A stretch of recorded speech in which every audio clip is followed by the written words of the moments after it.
এই খারিজি মাদ্রাসা থেকে পাস করা ছেলে তারাও একটা দিন ভালো ডাক্তার হচ্ছে, মাস্টার হচ্ছে, ইঞ্জিনিয়ারও হচ্ছে। চলবে কিনা? সংবিধান যেখানে অধিকার দিয়েছে, সংখ্যালঘুদের যে অধিকার রয়েছে, সেই সংখ্যালঘুদের অধিকার আপনাকে অধিকার দিয়েছে আমাকে সংবিধান,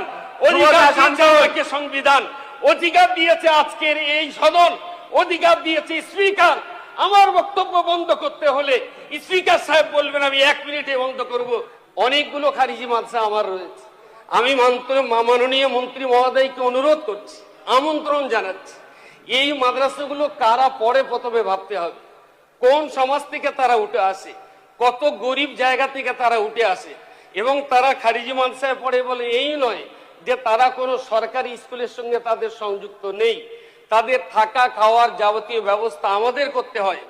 সংখ্যালঘু মানেই অনেকে মনে করেন যে শুধু মুসলিম, এটা নয়। সংখ্যালঘুদের ভিতর শিখও আছে, খ্রিস্টান আছে, বৌদ্ধ ধর্মাবলম্বী তারাও আছে।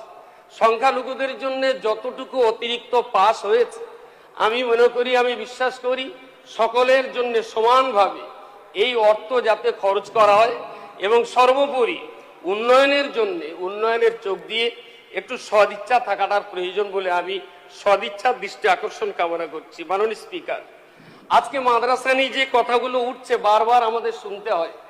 আমি অনুরোধ করছি, খুব বিনয়ের সঙ্গে আপনাদেরকে বলছি, মাদ্রাসা শিক্ষা কোনো নূতন নয়, এটা অনেক প্রাচীন শিক্ষা ব্যবস্থা।